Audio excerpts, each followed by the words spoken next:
O palestrante de hoje, então, é o Matias Pires. Ele é docente no Instituto de Biologia aqui da Unicamp. E ele vai se apresentar melhor, explicar, mas ele vai falar basicamente sobre biodiversidade e a perda de biodiversidade. Então, Matias, com você. Boa tarde a todos. Vocês estão me ouvindo bem? Haviam pessoas reclamando um pouco do som. Se vocês puderem se manifestar pelo chat. Tá bem. Estou ouvindo bem. Legal. Então, bom, como a Gabriela disse, eu sou docente do Instituto de Biologia, do Departamento de Biologia Animal, e na minha pesquisa eu estudo basicamente as extinções biológicas, tanto em escala de tempo mais curta, assim, o que está acontecendo no presente com a biodiversidade, quanto sob uma perspectiva mais histórica ou mais geológica, né? Como a diversidade se alterou ao longo do tempo por fenômenos naturais e por processos naturais ou eventos catastróficos. Então, essa palestra, ela é um pouco sobre isso, para nós tentarmos entender e colocar em perspectiva o problema da perda da biodiversidade. Então, nós vamos passar, assim, vou tentar contar um pouco da história da vida na Terra de uma maneira muito, muito breve, e depois nós vamos olhar para o que vem acontecendo atualmente, usando essa perspectiva geológica evolutiva. Bom, eu falei, eu estudo perda de diversidade, mas em particular, né, quais são as causas e consequências de perda de diversidade. Então, esse é o meu interesse principal científico, e por isso que vocês vão ver que eu posso me estender bastante quando eu estou falando sobre isso. Então, eu vou tentar me manter dentro do tempo. Então, eu comecei com esse título provocativo, né, que será que nós vivemos, de fato, uma crise da biodiversidade? E nós vamos tentar responder isso, mas antes, eu queria que vocês pensassem se alguém chegasse agora para vocês e perguntasse: vocês falam tanto de biodiversidade, aí o que é biodiversidade? Se você seria capaz de responder. Eu faço essa brincadeira com os biólogos quando eu estou dando aula no IB, e a maioria deles dá um passo para trás, assim, né? Porque muitas vezes nós usamos os termos sem uma definição clara, e ela é importante para que nós tenhamos certeza de que nós estamos falando sobre a mesma coisa. Então, trouxe essa definição de biodiversidade, que é uma delas, né, mas que ela enfatiza um aspecto importante, que é variedade, né, que está no próprio nome, né, diversidade, os sinônimos, né? Mas o que é interessante do termo biodiversidade é que ele não se restringe a um nível específico, hierárquico dentro da biologia, ou a um nível de organização. Você pode estudar a biodiversidade olhando para características e para a variedade que existe dentro das espécies. Então, por exemplo, o genoma, quão geneticamente distintos são os indivíduos ou as populações daquela espécie. Ou morfologicamente, quão diferentes eles são, né, quanto às suas características anatômicas, morfológicas, fisiológicas. Então, é possível estudar a biodiversidade olhando para uma espécie só. Mas, geralmente, nós pensamos no termo biodiversidade quando nós estamos olhando para várias espécies ao mesmo tempo, para múltiplas espécies, né, para uma comunidade, um conjunto de espécies que vivem em um determinado local. E outra abordagem possível também é estudo de biodiversidade em escalas maiores, né, entre ecossistemas. Então, você pode ter um conjunto de ecossistemas distintos e se perguntar quão biodiversa é uma região em termos dos diferentes ecossistemas que ela possui. Então, é uma região que tem floresta, que tem ambientes aquáticos, que possui ambientes abertos, que possui ambientes oceânicos. Então, todas essas são abordagens válidas para o estudo da biodiversidade. E essa não é uma definição que eu tirei de nenhum lugar, isso é da Convenção de Biodiversidade, que é um acordo multilateral, né, e vários vários países fazem parte. Então, nessas reuniões da Convenção da Biodiversidade foi definido que biodiversidade, o termo, seria tratado dessa maneira. Bom, mas, na maior parte das vezes, quando nós pensamos no termo biodiversidade, o que nos vem à mente é a diversidade, a variedade de diferentes espécies, diferentes organismos, né, que existem no planeta, suas diferentes cores, morfologias, suas formas, suas diferentes funções. Então, a partir de agora, a maior parte do tempo que eu estiver me referindo à biodiversidade, eu vou estar falando sobre esses aspectos, sobre número de espécies, número de diferentes funções, de diferentes funções ecológicas que essas espécies desempenham, de variação morfológica que existe entre os organismos. E por incrível que pareça, quando nós olhamos isso aqui, que tem uma pequena subconjunto da diversidade que existe no planeta, e já parece, né, uma coisa bastante, bastante surpreendente, nós temos que lembrar que essa é uma pequena fatia da biodiversidade que já existiu no planeta. Né? A nossa escala de percepção do ambiente, de percepção da natureza, escala temporal, é muito curtinha. Né? A vida existe na Terra há 3,5 bilhões de anos, pelo menos. E isso foge da nossa capacidade de compreensão. E essa espiral aqui que está desenhada é uma tentativa de representar como a vida foi se alterando desde o início, desde que surgiu. E essa vida que foi se alterando, então, durante vários períodos da história da vida na Terra, houveram organismos muito diferentes dos organismos que existem hoje. E houveram organismos razoavelmente parecidos com os que existem hoje também.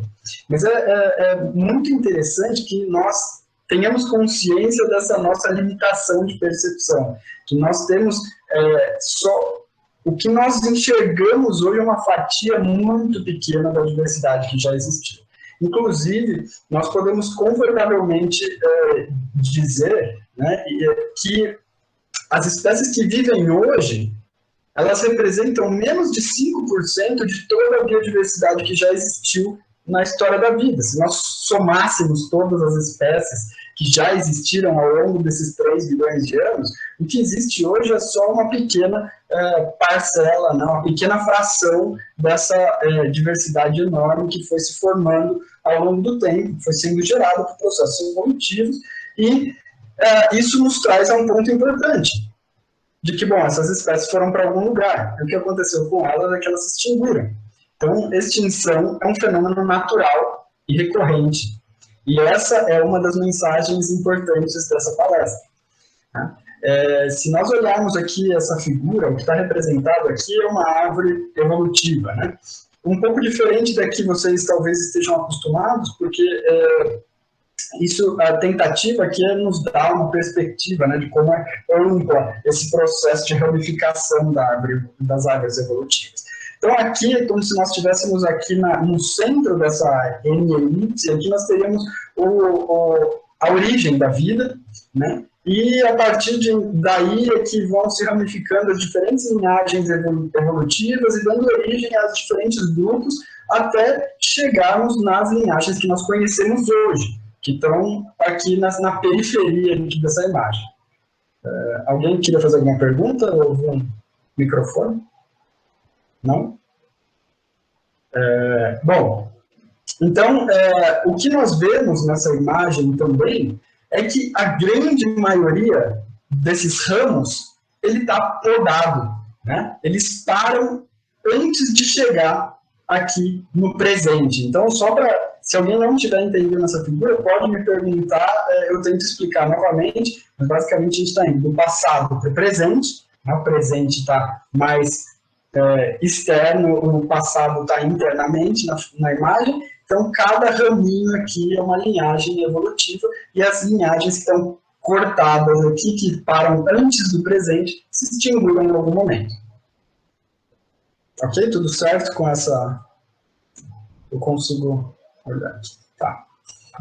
Matias, só perguntando, então, esses furinhos que você tem aí no meio são linhagens que terminaram, né? Você tem Nessa parte rosa aqui, você tem uns furos aí no meio das coisas, aí é onde acabou, né? Aqui, por exemplo, esses buracos, esses buracos representam algo que a gente vai falar daqui a pouco, que são momentos em que vários ramos foram cortados ao mesmo tempo.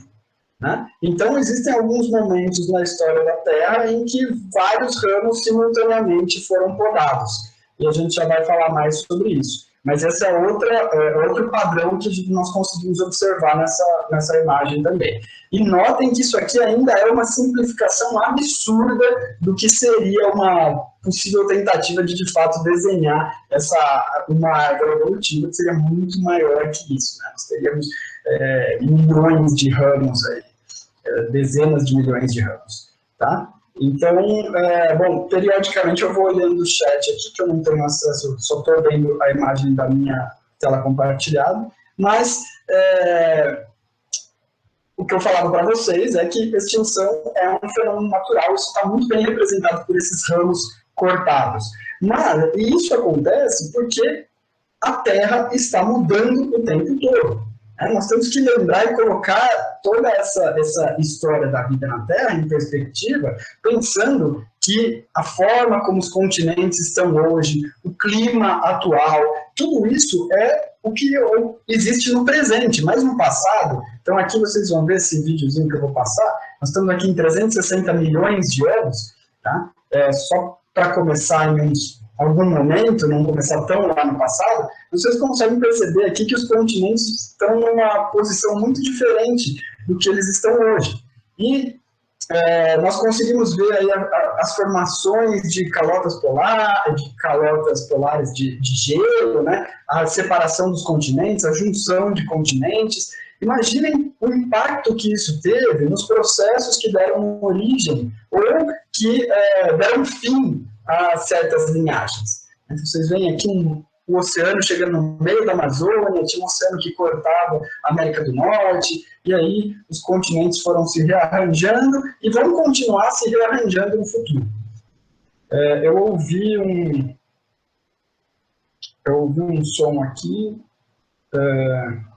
Bom, eu acho que eu vou deixar para responder essas perguntas mais para o final, tá? Eu acho que faz mais sentido. Concorda, Gabriela? Eu acho que sim. Pessoal, eu peço que vocês coloquem, quem tiver acesso, coloque as perguntas no fórum de perguntas que eu vou abrir agora, porque senão elas vão acabar se perdendo no chat. Aí no fórum fica mais fácil de achar. Acho que faz mais sentido. Agora, se for uma pergunta específica sobre aquele slide que quiser que eu explique de novo, acho que aí é melhor perguntar, de preferência pelo microfone, porque aí eu não preciso ficar indo do chat para a apresentação. Professor, okay? Aquela representação das espécies extintas, qual é o nome daquele tipo de representação?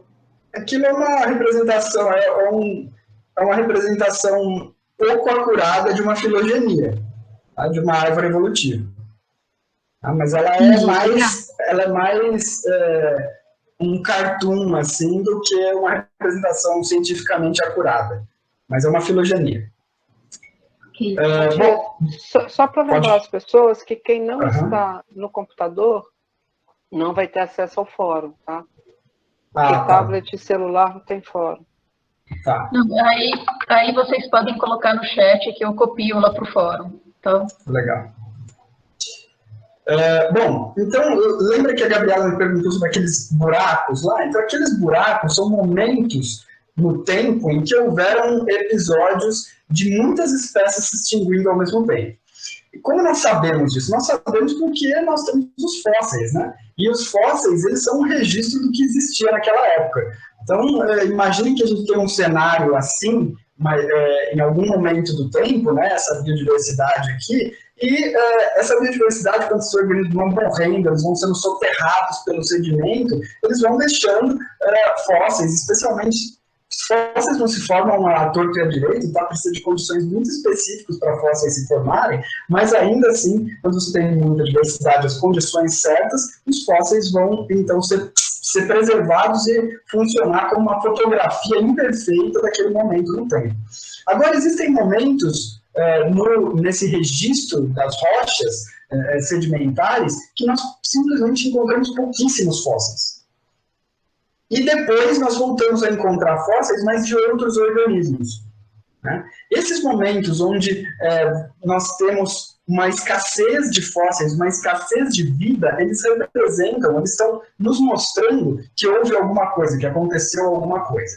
E foi isso que o Hawkes e Sapkowski notaram lá na década de 80. Na verdade, essa discussão já vinha há muito tempo, eles só sistematizaram isso, né? Mostraram que existiam pelo menos 5 momentos na história da vida na Terra que foram de perda muito grande de espécies. Então, aqui está em número de famílias, né? Lembrando, assim, tem família, ordem, família, gênero, espécie. Então, você pode analisar a diversidade, tanto faz, não precisa ser de espécie, pode ser de gênero, de famílias. Isso vai depender um pouco da qualidade do material que você está trabalhando e da sua capacidade de classificar os organismos. Mas então aqui, esse é um registro do número de famílias e como ele mudou no tempo, de número de famílias de animais aquáticos e como ele mudou no tempo nos últimos 600 milhões de anos. E aí o que nós vemos aqui é que a diversidade estava crescendo, e bum, caiu. Aí ela cresceu de novo, se manteve estável e caiu. Aí ela cresceu um pouquinho, se manteve estável e caiu muito. Aí ela cresceu um pouquinho e caiu de novo. E ela foi crescendo, caiu de novo e depois ela voltou a crescer. Então, esses 5 momentos são o que nós chamamos de 5 episódios de extinção em massa. E eles se diferenciam dos demais porque eles são momentos que estatisticamente se destacam em relação aos períodos anteriores. Então, você tinha uma certa taxa de extinções, porque isso é importante, extinções estão ocorrendo o tempo todo, por processos naturais. A gente vai falar mais para frente sobre mecanismos de extinção. Mas extinções ocorrem o tempo todo. Mas existem, de repente, você tem ali uma certa taxa de extinção e aí, bum, essa taxa explodiu. E aí essa taxa voltou a valores mais ou menos normais, de repente ela explodiu de novo. Então, esses 5 episódios, eles são reconhecidos como as extinções em massa, porque eles têm essa característica de serem estatisticamente diferentes dos demais, dos momentos anteriores e dos momentos posteriores. Então, eu vou passar rapidinho por cada uma delas, só para vocês terem uma noção de que tipo de terra, né, a gente está falando, de que tipos de organismos a gente está falando e do que aconteceu. Então, a primeira dessas extinções em massa, que é reconhecida, é a extinção do Ortoviciano. Isso aconteceu há bastante tempo, há 445 milhões de anos atrás. E essa é uma época que a Terra era basicamente o ambiente terrestre era praticamente não tinha vida, especialmente animais. Não existiam animais terrestres nessa época. Toda a vida estava concentrada principalmente nos oceanos. E o que aconteceu foi que, nessa época, em pouco mais de 3 milhões de anos, 70% a 80% de todas as espécies se extinguiram.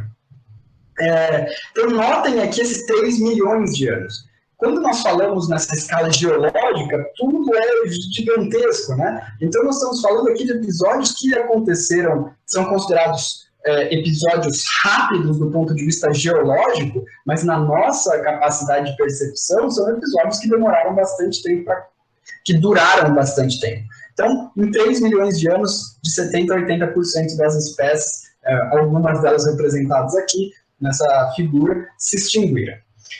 A segunda extinção em massa, eu já vou falar o que aconteceu, tá? A segunda extinção em massa foi no Devoniano, no final do Devoniano, 360 milhões de anos atrás. Era uma época em que houve uma explosão da diversidade de peixes. Foi a época também que estavam surgindo os tetrápodes. Os tetrápodes são nós somos tetrápodes, mas os tetrápodes dessa época eram principalmente aqueles os peixes de nadadeira óssea que começaram, então deram origem a animais mais anfíbios que viviam em lagoas e ambientes de água doce, e é a época também que começam a surgir florestas, não com as plantas que nós conhecemos hoje, mas plantas já com uma estrutura maior, mais altas, em ambiente terrestre. E nessa época também houve uma extinção em massa que foi uma das mais lentas de todas, demorou bastante tempo. Existe uma discussão na literatura se ela foi rápida rápida, né? Durou uma duração de 3 ou até 30 milhões de anos. Então ela pode ter se estendido, pode ter sido um episódio que se estendeu por bastante tempo. E nesse período de 70% a 80% das espécies se extinguiram. O Permiano é conhecido como, a extinção do Permiano é conhecida como a extinção que quase acabou com a vida na Terra. Ela aconteceu há 250 milhões de anos e 95% das espécies se extinguiram. Esse era um período onde a Terra já tinha grandes animais terrestres, né, alguns deles que são inclusive da nossa linhagem evolutiva, como esses bichos aqui. Se vocês quiserem saber mais sobre isso, vocês vão ter que fazer outros cursos meus em algum momento. Né? Haviam grupos interessantíssimos como esses animais, esses grandes anfíbios que viviam principalmente umas salamandras gigantes, que não eram bem salamandras, mas tudo bem, são próximas, e vários grupos interessantíssimos de organismos. Ainda não isso aqui não é um dinossauro, ainda não existiam dinossauros nessa época, e em pouco menos de 3 milhões de anos, 95% das espécies extinguiram. Isso inclui vertebrados, invertebrados, vários tipos de organismos. A quarta extinção em massa foi há 200 milhões de anos. É uma época, o Triássico, um período de recuperação de diversidade. Então, no Permiano, quase tudo se extingue, e aí no Triássico você tem o surgimento de vários grupos, especialmente esses répteis marinhos, né? E esses grandes répteis marinhos, eles começam a dominar os mares. Existem uma diversidade muito grande de répteis que eram muito parecidos com baleias, com golfinhos, mas aí no fim do Triássico, por volta de 5 milhões, ao longo de 5 milhões de anos, de 70% a 80% das espécies se extinguem. E a última das extinções em massa, que é a mais conhecida de todas, que ocorreu há 66 milhões de anos, existe muita discussão de quão rápida ela foi, se ela ocorreu em questão de algumas centenas de anos, ou algumas dezenas de anos, ou se ela demorou 1 milhão de anos para gerar os efeitos que nós vimos de perda, né? Mas o fato é que ela é a extinção em massa mais rápida de todas, mas ainda assim existe essa discussão por volta de 1 milhão de anos, né? E entre 70% e 80% das espécies extinguiram. Bom, para tentar colocar isso tudo em perspectiva, o que aconteceu e como elas se comparam, né, nós temos então essa primeira extinção, 75% das espécies, segunda a extinção do Devoniano, 75% das espécies também, a do Permiano, 95%, a do Triássico 80% e a do Cretáceo 75%, e esse 75% é usado quase como uma porcentagem de corte, né, quando nós queremos caracterizar se é ou não uma extinção em massa. Esse não é o jeito mais cientificamente acurado de fazer essa divisão, mas ainda assim é uma regra, uma regrinha que se usa, né? Se mais de 75% das espécies extinguiram naquele episódio, ela é chamada de uma extinção em massa. Tem outros critérios um pouco mais precisos, tá? Bom, mas eu queria agora que vocês olhassem para esse quadro aqui que contém algumas das causas das extinções. Então, o que aconteceu no Ordoviciano é que houveram mudanças climáticas muito intensas que fizeram com que os oceanos, o nível dos oceanos se alterasse. Depois, nós temos uma mudança climática também no Devoniano, e que eu já vou falar mais um pouco, que causou uma glaciação, e essa glaciação também teria alterado o nível dos oceanos e causado uma série de prejuízos para aqueles organismos que viviam em ambiente aquático. Também houve um cenário interessante de hipóxia e de acidificação dos oceanos nessa época. No Permiano, o principal responsável, né, o principal gatilho das extinções teria sido o vulcanismo, muito intenso nessa época, e mudanças climáticas decorrentes dessa atividade vulcânica. No Triássico, vulcanismo e mudanças climáticas também, principalmente se originando em ambiente oceânico. Então, a extrusão de magma no ambiente oceânico, causando primeiro a mortalidade de tudo que tem ao redor, mas depois você tem uma alteração muito grande, muita coisa sendo emitida para a atmosfera, alterando as características da atmosfera, causando mudanças no clima. E, por último, o impacto de um asteroide que ocorreu há 66 milhões de anos e combinado com o vulcanismo intenso que ocorria nessa época também. Então, eu queria chamar a atenção agora para alguns desses mecanismos e o que eles têm em comum. Então, eu falei para vocês que a extinção do Ordoviciano ela foi causada principalmente por mudanças no clima, e nós temos que lembrar que mudanças no clima estão diretamente associadas a quanto de gelo a gente tem e o nível dos oceanos. Sempre em aula eu pergunto para as pessoas, eu mostro essa imagem e pergunto o que vocês veem de muito diferente nessa imagem. Vamos fazer isso, alguém responde, podem responder no chat, o que vocês veem que chama muito a atenção de vocês nessa imagem. Isso aqui seria mais ou menos como a Terra, seriam 100 milhões, 120 milhões, 150 milhões de anos. Entre 120 e 150 milhões de anos.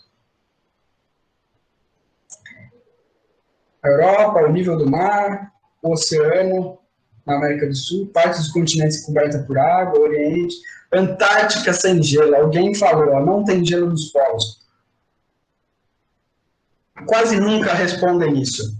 E olhem para a Antártica. Antártida é um continente, né? E você não tem gelo. Você não tem gelo no Ártico também. Essa era uma época em que a Terra era muito mais quente. Aliás, a gente vai falar, vocês vão falar de mudanças climáticas ao longo da disciplina, a Terra já foi muito mais quente do que é hoje. O problema é outro, não é se ela vai ficar muito mais quente no passado, é quão rápido ela está esquentando. A gente falou um pouco sobre isso também na aula passada, né? Bom, essa água vai para algum lugar. Né? Quando você não tem essa água na forma de gelo, ela está nos oceanos, ela está nos rios. Né? E o que nós vemos aí é, de fato, que muitas regiões que hoje estão expostas, né? A Terra, o continente está exposto, eles estavam abaixo do nível do mar.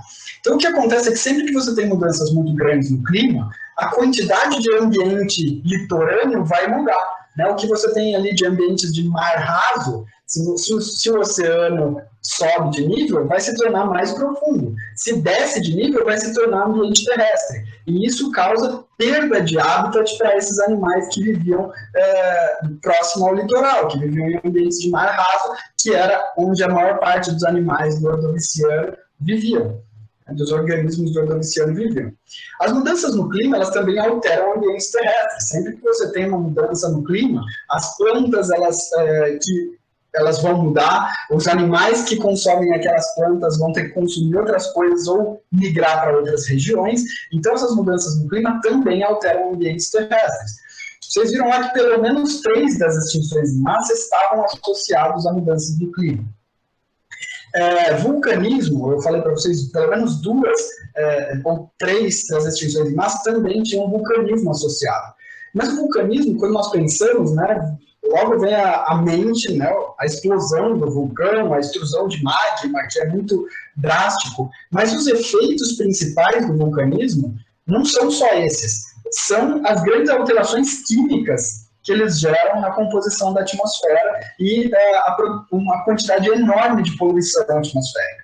Essa poluição, além de enxofre, que pode causar chuva ácida, além de uma grande quantidade de material particulado que dificulta a respiração, também pode estar relacionado a uma grande emissão de carbono. E esse carbono vai parar na atmosfera e a médio prazo vai alterando a composição, a quantidade de gases de efeito estufa, gerando mudanças no clima.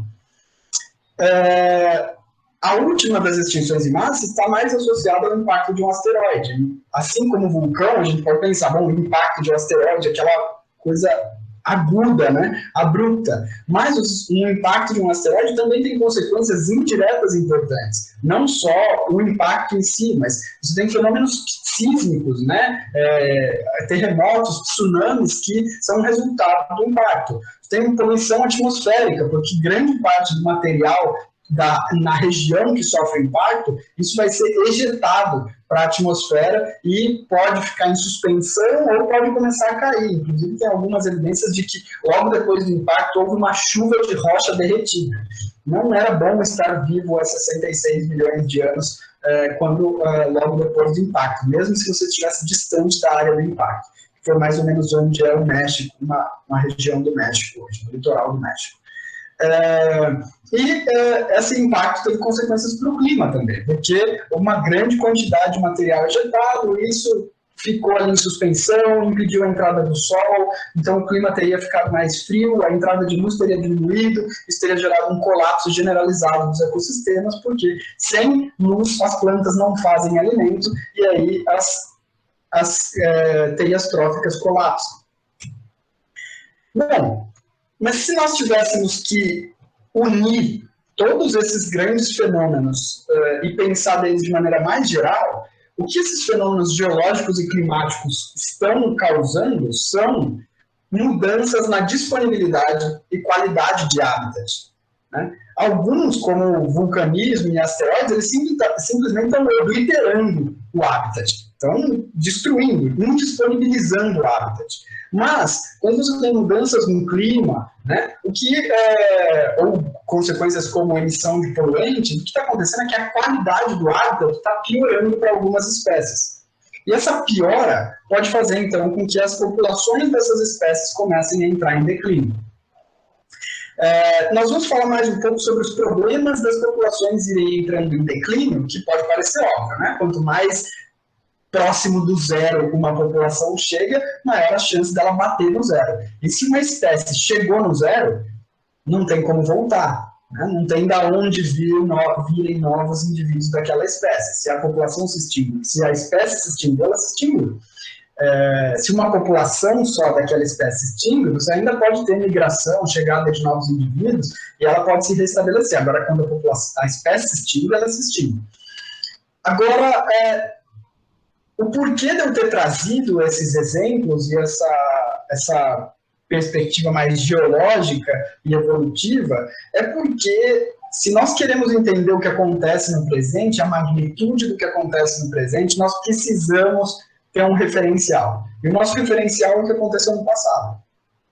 Então, aqui eu estou representando aquelas 5 extinções em massa, e aqui uma imagem de alguns dos organismos viventes, né? uma savana africana aqui, para que a gente pense um pouco, será que o que acontece hoje é comparável com esses fenômenos do passado? Será que as taxas de extinção do presente, a velocidade com que nós perdemos espécie hoje, ela é comparável a esses fenômenos absurdos de perda de espécie? Bom, a gente já chega lá. Antes de chegar lá, eu queria livrar o ser humano dessa culpa. Todos esses fenômenos que nós falamos até agora foram muito distantes do ser humano. A nossa espécie, ela tem por volta de 300 mil anos. A nossa linhagem, assim, do nosso gênero, do gênero Homo, tem por volta de 3 milhões de anos. A última extinção em massa foi há 66. Então, essas catástrofes a gente não pode colocar na nossa conta. Tá?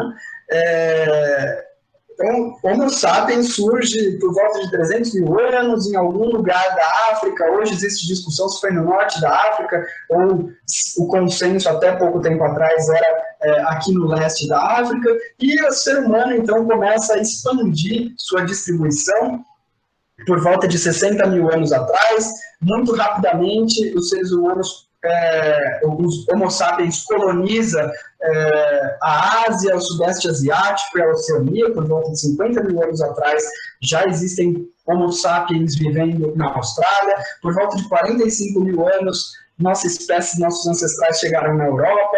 Depois eles atravessaram pelo Estreito de Bering, pelo Alasca, aqui chegaram na América do Norte e mais tarde na América do Sul. Existe toda uma discussão que tem fósseis supostamente mais antigos aqui no Nordeste do Brasil, mas assim, ainda tem muita discussão sobre a validade dos processos de datação. Então, o consenso hoje é esse. Uma coisa interessante é que algumas ilhas demoraram muito mais tempo para serem colonizadas. Então, a Polinésia, por exemplo, ela demorou só 2.500 anos atrás, ela foi colonizada. A Nova Zelândia foi uma das regiões que foi mais tardiamente colonizada, por volta de 1.300, 1.400, eu não me lembro, mas muito recentemente. Madagascar demorou bastante para ser colonizado também aqui.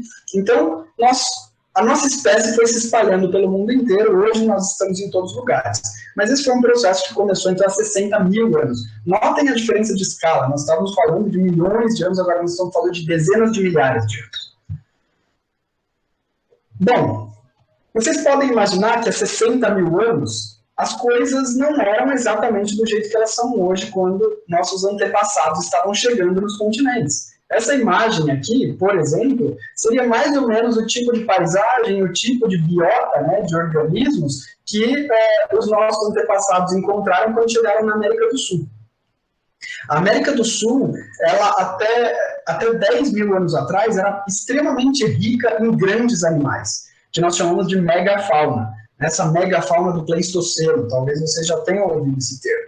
Então, preguiças gigantes, mastodontes, na verdade são gonfotérios, um nome mais estranho. Esses gliptodontes, que são esses animais aqui parecidos com tatus, tigres dente de sabre, algumas espécies de cavalos, algumas espécies de coisas que nem parecem com nada que está vivo hoje, porque a ordem inteira não existe mais.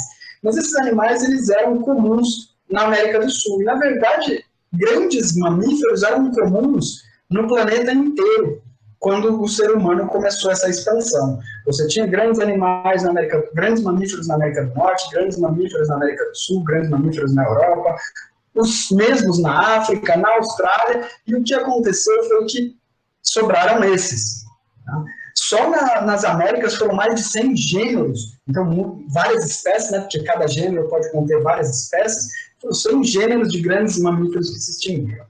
Infelizmente, nós só podemos ver esses animais hoje nos museus. Isso aqui são algumas fotinhos de museu de alguns desses animais. Alguns deles que ocorreram na América do Sul, como esse e esse. Esse aqui eu não sei se é o da América do Norte ou da América do Sul, mas eles eram muito parecidos. O que aconteceu? Né? Onde foram parar esses animais? Sempre me perguntam isso em aula, é uma pergunta recorrente. Por que os animais de hoje são menores que os animais do passado? Uma das minhas respostas é, primeiro, não é bem assim. A baleia azul é conhecida como o maior animal que já viveu, e ela ainda existe, então não é bem assim. Mas, de fato, em ambiente terrestre, a diversidade de animais grandes diminuiu bastante. Bom, uma das coisas que aconteceu é que esse período em que essas extinções ocorreram, que foi entre 50 mil e 10 mil anos atrás, foi um período de grandes mudanças no clima. Inclusive, esse é o período que é conhecido como a Era do Gelo, né? Que é o Pleistoceno, o fim do Pleistoceno é conhecido como a Era do Gelo, porque houveram várias transições de períodos glaciais e interglaciais.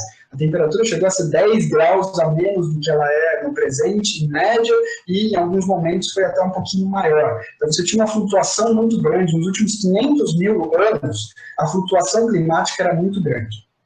Então, uma das hipóteses é que esses animais eles tiveram que lidar com essas mudanças, a degradação na qualidade do hábitat temporária para essas espécies, e isso foi diminuindo as populações.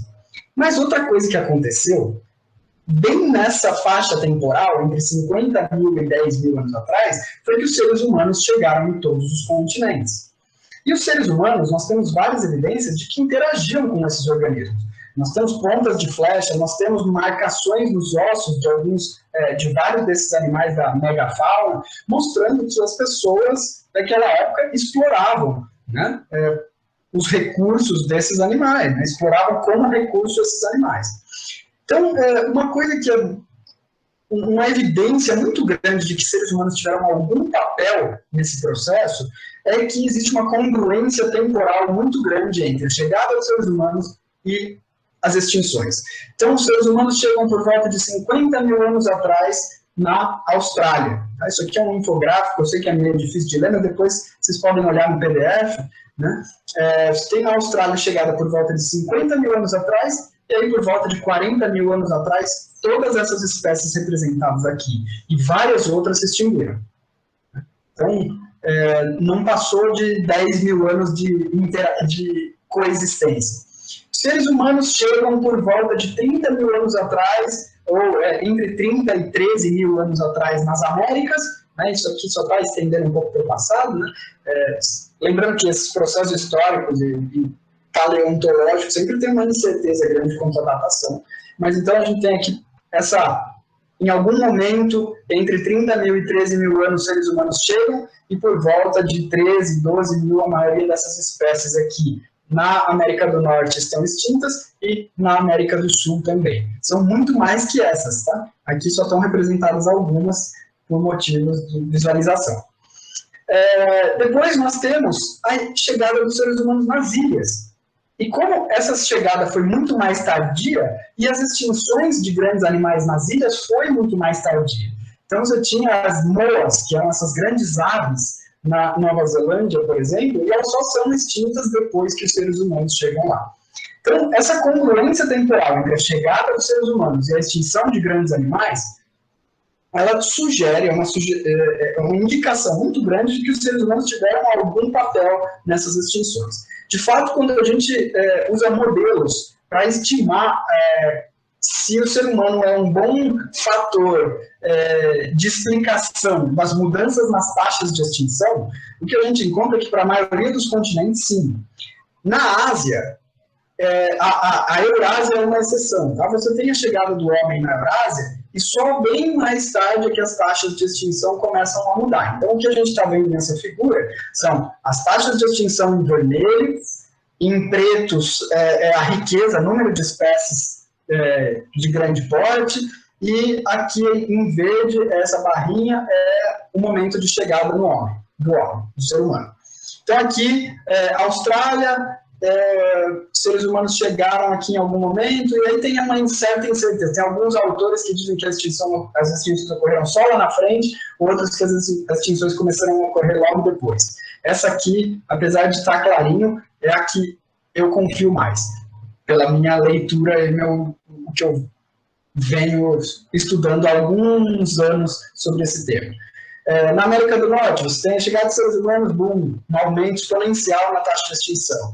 No Caribe, as espécies já estavam se extinguindo, mas logo depois da chegada de seres humanos, você já tem outro pico de extinção. Na América do Sul, parece que também já tinha um certo aumento da taxa de extinção, mas essas taxas aumentam ainda mais. Madagascar, fica bem claro, os seres humanos chegam e aí você tem esse pico de extinção. Esse trabalho, eles estimam que as taxas de extinção eles aumentaram em até 200 vezes em algumas regiões, logo depois da chegada dos seres humanos. Então, é uma evidência bastante grande de que seres humanos estão, de alguma maneira, envolvidos nisso aí. Bom, mas o nosso impacto, obviamente, não parou lá 10 mil anos atrás com os nossos ancestrais. Nós continuamos impactando esses organismos. Nós temos aqui uma representação da extinção após 1500. Em 1500 você tem as grandes navegações, né, um comércio mais intensivo, a colonização de regiões de forma mais ostensiva, né, pelos seres humanos, o aumento populacional, e depois você tem a Revolução Industrial. Então, se nós observarmos aqui o número, a extinção cumulativa, né, de mamíferos, aves, vertebrados em geral, outros vertebrados, que a gente vê uma certa taxa em ascensão aqui, mas por volta do século XVIII, século XIX, é que a gente vê um aumento significativo nessas taxas, né? Porque o nosso impacto começou a ser muito maior a partir da Revolução Industrial.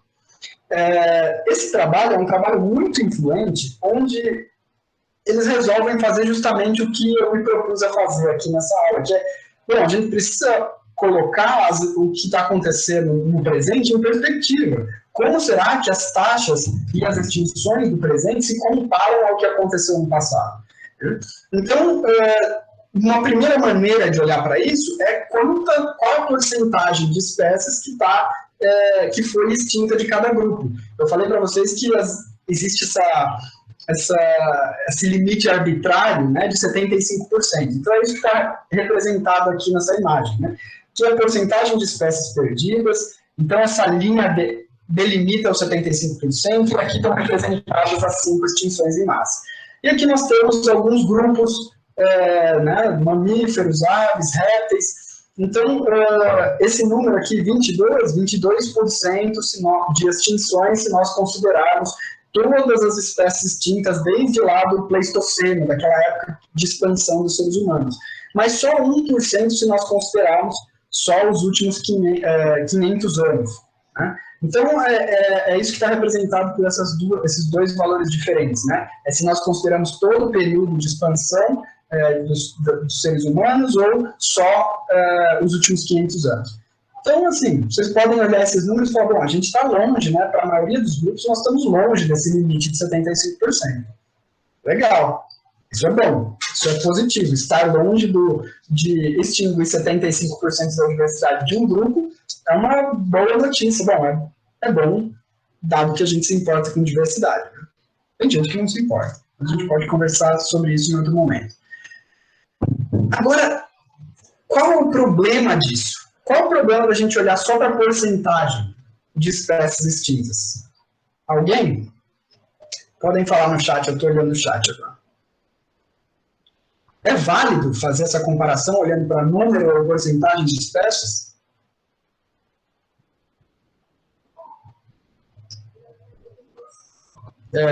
Desculpa, eu mostrei, mas pode ser que algumas pessoas não tenham tido tempo de ler. O tempo, né? Velocidade, é uma questão de velocidade.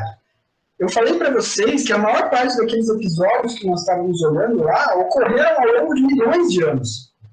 Aqui nós estamos falando de 150 anos, se nós considerarmos, 200 anos se nós considerarmos a Revolução Industrial, 500 anos se nós considerarmos as grandes navegações. Isso é ínfimo, perto da escala de grandeza, né, de tempo que a gente estava olhando nas extinções em massa.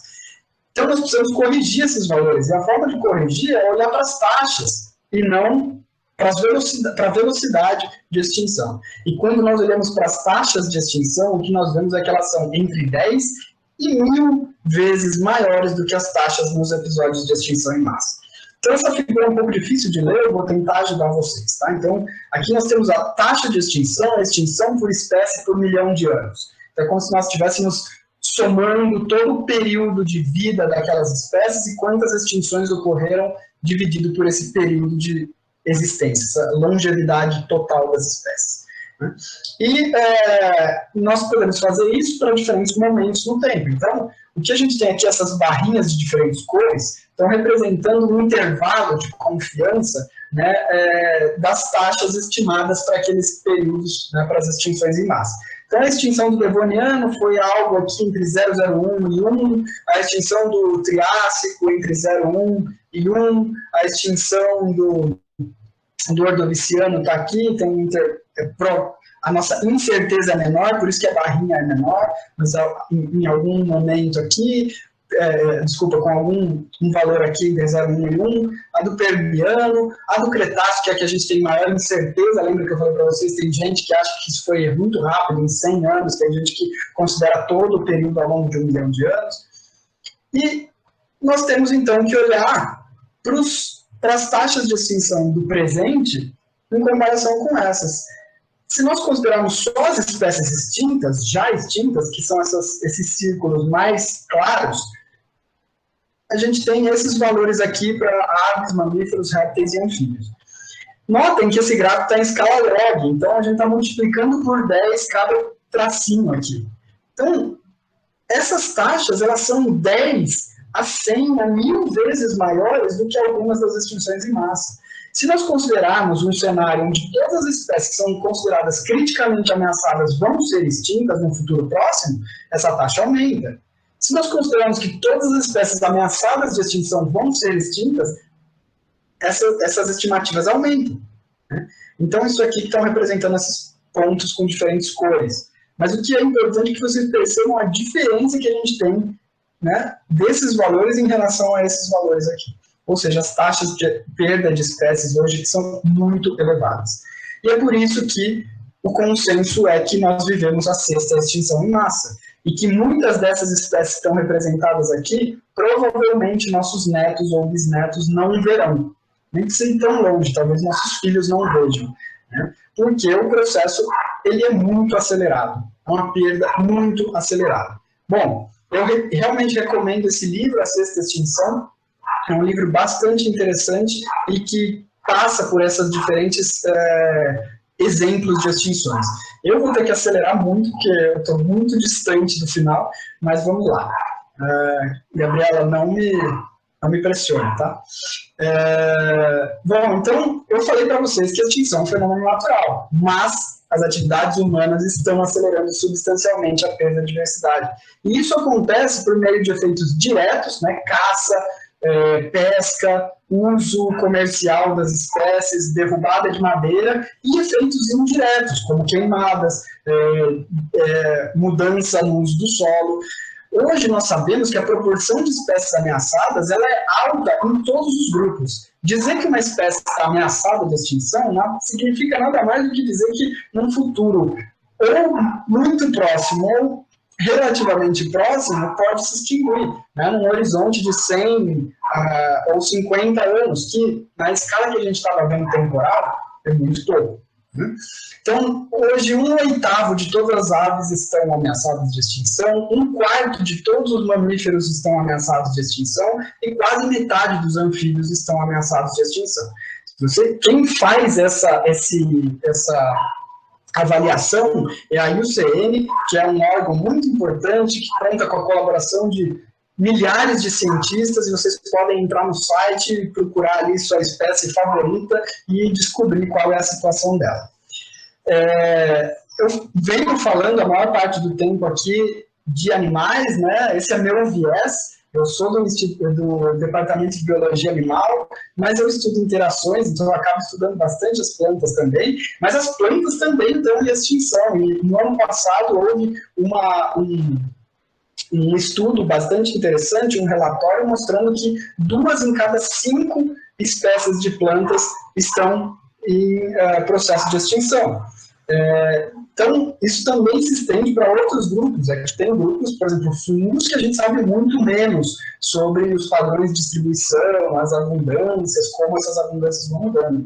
Isso se estende também para invertebrados. Isso tem sido motivo de discussão nas principais revistas científicas do mundo, mostrando que os insetos podem estar em declínio. Aí existe uma discussão se eles estão mesmo ou não, e o último artigo, uma das últimas revisões que eu li, mostra que parece que os insetos aquáticos estão sofrendo maiores declínios.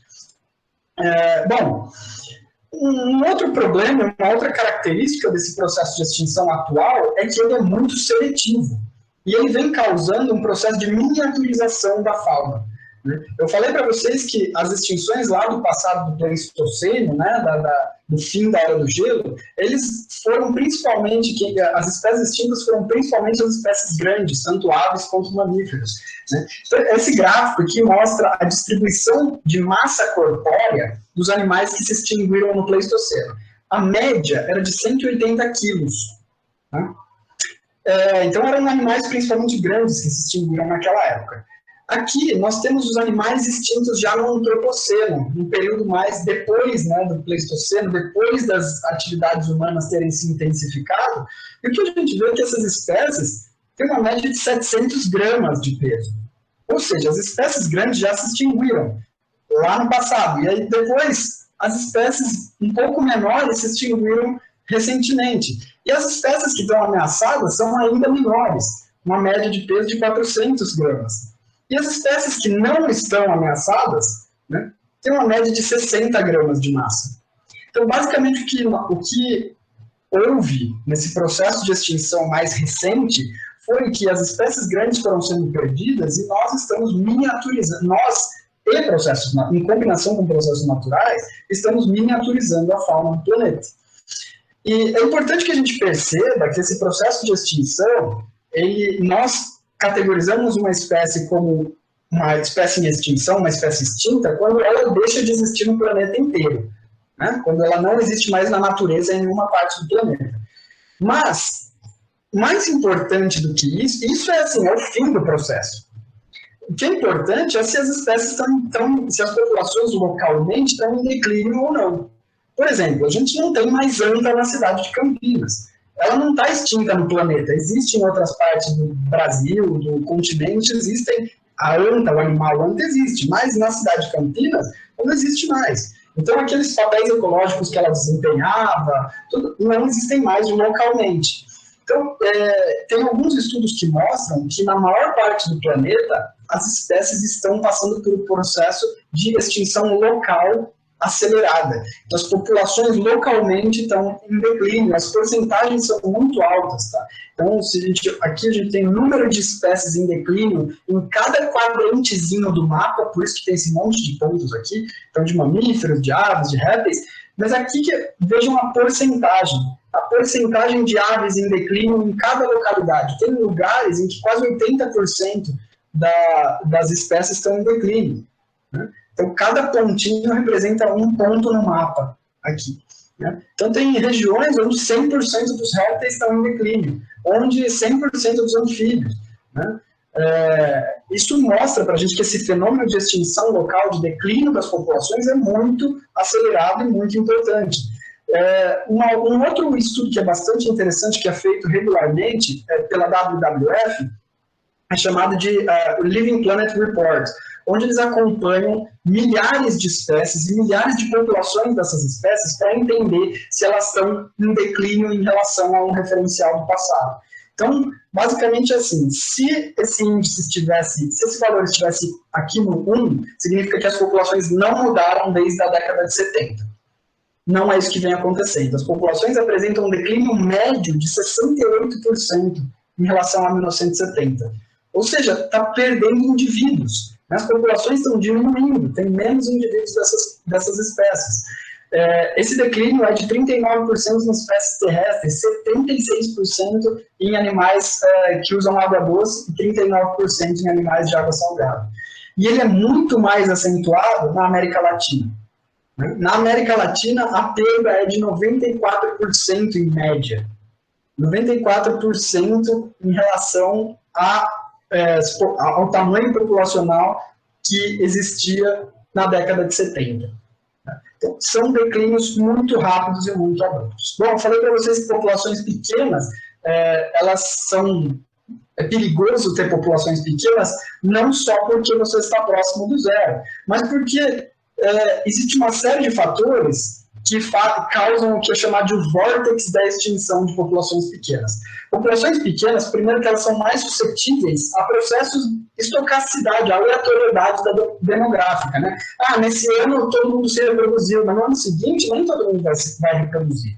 E alguns vão morrer mais, outros vão morrer menos. Então, se isso acontece, se você tem uma sequência de anos em que poucos indivíduos reproduzem e a população é pequena, ela pode bater no zero. Além disso, se a população é pequena, ela tende a ter menor variabilidade genética. Então, qualquer variação no ambiente, todo mundo morre. Né? Elas tendem a ser mais suscetíveis a inimigos naturais, porque você não vai ter vários indivíduos, cada um com um diferente sistema imunológico, por exemplo. Elas tendem a ser os indivíduos tendem a ser mais parecidos. A variabilidade genética é menor, isso traz menor potencial adaptativo, porque se você tem pouca variabilidade e o planeta muda, o clima muda, não tem muita matéria-prima para a evolução trabalhar, né? Porque a evolução ela ocorre em cima da variação que existe. E processos de endogamia, se todo mundo é muito próximo, muito aparentado, isso faz com que surjam, por exemplo, doenças de origem genética, né, elas se manifestam, elas têm maior tendência a se manifestar quando você tem cruzamento entre espécies aparentadas. Então, é uma sequência de processos que fazem com que populações pequenas sejam muito vulneráveis à extinção. E o que eu mostrei nos slides anteriores é que a gente tem cada vez mais que as populações são cada vez menores praticamente no planeta inteiro para todos os organismos que a gente olha. Se nós compararmos as nossas atividades com aqueles fenômenos que eu falei lá, né, mudanças no clima, vulcanismo, o que a gente faz acaba sendo parecido em essência, que é alterar a disponibilidade e qualidade do hábitat. Quando nós convertemos uma floresta em pastagem ou em agricultura, quando nós jogamos uma grande quantidade de resíduo, de poluição no ambiente, quando nós enchemos a água de fertilizante e isso causa um processo de eutrofização, quando nós emitimos grande quantidade de poluentes ou de gases de estufa na atmosfera e isso muda o clima, nós alteramos a disponibilidade e a qualidade do hábitat. E isso tem os mesmos efeitos que os processos naturais, as catástrofes naturais têm. O problema é que a gente faz isso muito rápido em várias dimensões diferentes. Então, hoje nós sabemos que a perda e degradação de hábitat, remoção de hábitat é o principal causador de extinções e declínios. O segundo é sobreexploração, depois poluição, depois introdução de espécies invasoras e, por último, mudanças no clima, que demoram mais. Né? Os efeitos das mudanças no clima eles são mais tardios, eles demoram um pouco mais para se manifestar do que você ir lá e arrancar a floresta do lugar. Então, o destino de muitas áreas como essa, infelizmente, é esse aqui, ou esse aqui. Né? E nesse GIF, vocês vão ver que a ampliação das áreas de pastagem, né, ela vem corroendo a Amazônia. É uma discussão muito recorrente, né? Então aqui a gente está desde 1985 até o presente. Vocês conseguem ver essa área mais clara expandindo no mapa. Ela representa a expansão das áreas, principalmente de pastagem ou cultivo agrícola. Tá? Então é bastante claro o que está acontecendo e nós temos uma área de vegetação perdida em 30 anos. Em 30 anos não é nada, que é de 89 milhões de hectares. Isso equivale a 10% do território do nosso país. O país tem 800 milhões de hectares, a gente perdeu em 30 anos 89 milhões de hectares. Então, aqui nessa imagem nós temos um desenho, né, de como seria a cobertura florestal original na Mata Atlântica e nessa Mata Atlântica, tanto do litoral como do interior, na Amazônia. E isso é o que a gente tem hoje. Tá? Então, uma mudança muito grande na disponibilidade do hábitat. Só para colocar em perspectiva o que são 89 milhões de hectares, são 3,6 estados de São Paulo, perdidos em 30 anos. Ou 2,5 Alemanhas. Ou porque o brasileiro agora adora falar em campos de futebol, 1 hectare é um campo de futebol. Então, 89 milhões de campos de futebol. Então, é muita coisa. Nós convertemos habitat natural em usos, né, em outros usos do solo, praticamente no planeta inteiro. Então, às vezes, quando falam, nossa, na Amazônia nós ainda temos uma grande parte da vegetação, ainda mesmo. É uma questão, infelizmente, é uma questão de tempo.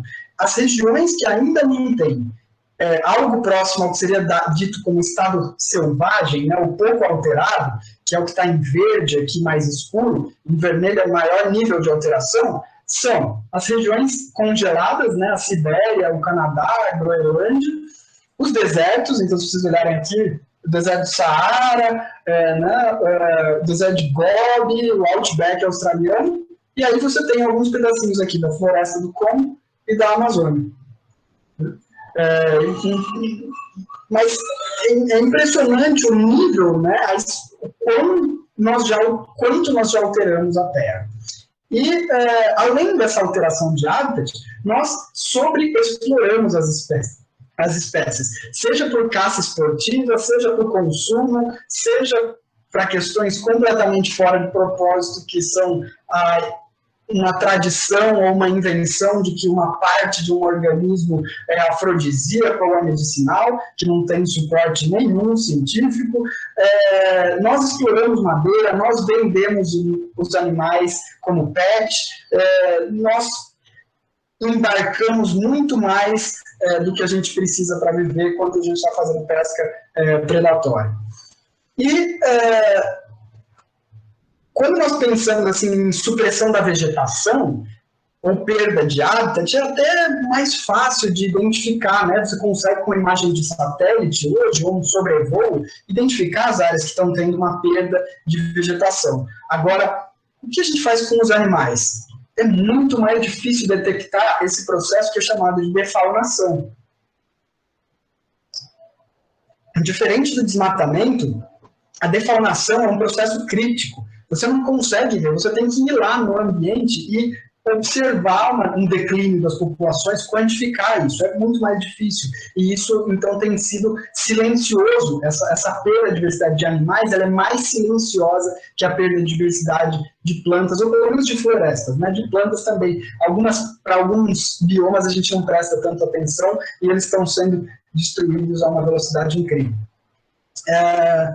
Bom, isso não quer dizer que a gente não tenha feito nada. Existem ações para tentar conter essa perda de diversidade. Uma dessas ações é a definição das metas de Aichi, que foi um passo importante, né? Foi assinado por todos os países membros da CBD, da Comissão da Biodiversidade. Então, eram 20 metas para tentar conter a perda de biodiversidade, e isso deveria ter sido concluído ano passado. Então, durante 10 anos isso ia ser acompanhado, a tentativa de alcançar essas metas. Eu acho que eu compartilhei isso com vocês podem dar uma olhada nesses relatórios e quais seriam essas metas, e, de fato, alguns indicadores eles têm uma tendência positiva, mas a notícia ruim é que nós não alcançamos nenhuma das metas. Era para o ano passado, nós não alcançamos nenhuma.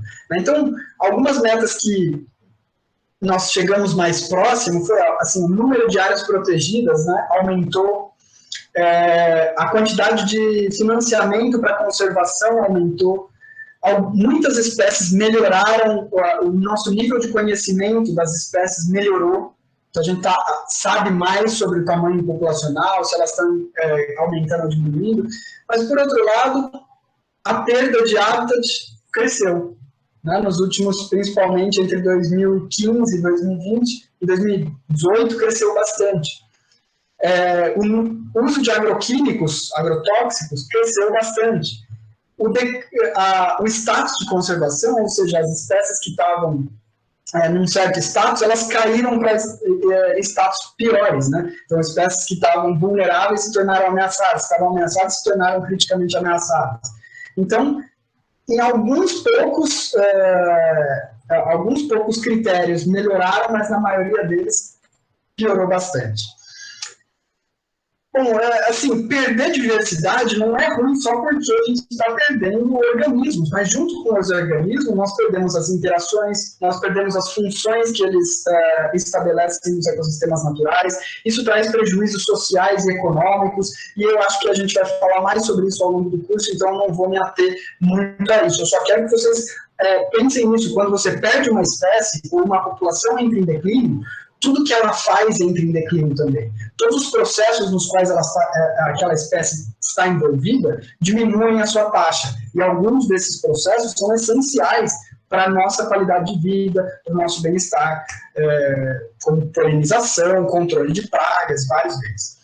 Isso não quer dizer que tudo está perdido. A gente sabe o que fazer. Os esforços de conservação, eles impediram a extinção de várias espécies. Esse é um estudo que saiu ano passado, mostrando que as taxas de extinção, elas poderiam ser 2 a 4 vezes maiores se não houvessem programas de conservação efetivos. Essas são algumas das espécies que foram salvas da extinção nos últimos 20 anos, né, por ação de projetos de manejo e conservação biológica. Nós também sabemos o que nós temos que fazer para parar de perder e recuperar hábitats. Então, esse é um trabalho do ano passado também, liderado por uma equipe brasileira, mostrando que teve uma influência muito grande, mostrando quais são as regiões que deveriam ser recuperadas para alcançar, para maximizar os ganhos de biodiversidade, os ganhos de qualidade de vida, os ganhos de serviços ecossistêmicos. Então, nós sabemos o que nós temos que fazer, nós sabemos como agir. O negócio é colocar em prática. O que a gente quer fazer, no fim das contas, é achatar a curva, né? A gente vem falando isso durante um ano, assim como a gente quer achatar a curva de transmissão do vírus, a gente quer achatar a curva de perda de espécies, em vez de perder tudo de uma vez. Extinção é um processo natural, elas ocorrem, mas a gente não pode achar normal que nós aumentemos as taxas de extinção nessa escala de 10 a 100 a 1000 vezes, em comparação com os episódios que mais se perdeu diversidade, e não fazer nada sobre isso.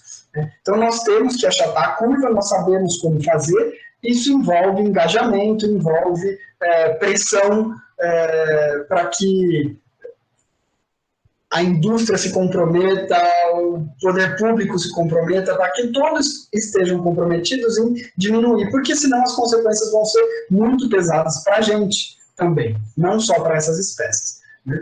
Bom, é isso. Chega. Certo, Matias. Bom, é a segunda vez que eu assisto essa aula sua, achei tão boa quanto a primeira vez. Adorei. Acho que eu posso continuar assistindo essa aula por vários semestres ainda, sem enjoar. Obrigado, Gabriel. É um desafio fazer a aula ficar mais ou menos, ficar lembrando, será que eu falo mais isso, mudo isso? Eu acabei mantendo mais ou menos do jeito que ela estava no passado, porque eu acho que as mensagens estão aí.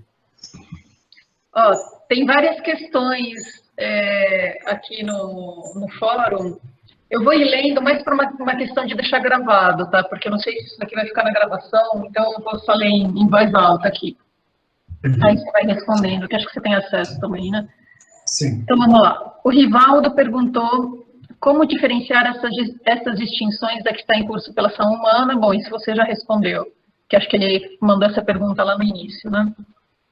Depois, o Yuri perguntou: existe um período histórico considerado um marco inicial para a degradação da biodiversidade devido à ação antrópica? Exemplo, industrialização, aparecimento das grandes civilizações. Bom, Yuri, como eu mostrei lá, eu diria que o nosso impacto começou a partir do momento que a nossa espécie ela adquiriu a capacidade de caça em grupo e o desenvolvimento de ferramentas. Então, mesmo lá, a gente consegue enxergar alguns impactos, até mesmo dos seres humanos, na África, nas espécies africanas, antes deles expandirem para outros continentes. Tem algumas evidências de que já havia um impacto grande nessa época. À medida que o ser humano, então, começa a colonizar os diferentes continentes, a gente já vê um aumento nas taxas de extinção. Então, eu considero que o fim do Pleistoceno é o nosso marco. Mas, sem dúvida, que houve um salto qualitativo nesse impacto a partir da Revolução Industrial. Em parte por causa da modernização das ferramentas, que permitiu um impacto local de destruição, de modificação do hábitat, de caça muito maior. Mas, por outro lado também, porque a Revolução Industrial ela catalisou um crescimento da industrialização, um crescimento populacional que foi generalizado no planeta inteiro, né? Até antes da Revolução Industrial, você tinha menos de 1 bilhão de pessoas no planeta. Depois da Revolução Industrial, a gente rapidamente alcança 7,8 bilhões. Então tem essa diferença também, que agora é muito mais gente com acesso a uma tecnologia muito maior. Às vezes, contextualizando com aquilo da Amazônia, né, que eu falei, a Amazônia só é um ambiente que ainda existe, porque até a década de 70, desmatar a Amazônia era um desafio. Bom, era uma meta também, né? Tinha essa mentalidade que a floresta era o inimigo, você tinha que destruir a floresta. Mas antes, uma das coisas que protegia as florestas era que era difícil, era caro. E hoje é muito mais fácil. As ferramentas que você tem, o acesso a maquinário para desmatamento, você consegue comprar o correntão, que é uma das técnicas de destruição de vegetação, no Mercado Livre. Literalmente, você coloca lá, você consegue comprar o correntão, que é uma técnica proibida, você consegue comprar no Mercado Livre. Você consegue contratar o serviço, inclusive, no Mercado Livre. Então, a velocidade do impacto hoje é muito maior. Antes, as coisas demoraram algumas centenas de anos para acontecer. Então, eu acho que são momentos com regimes de dinâmica um pouco diferentes, mas começou lá atrás, tá aí?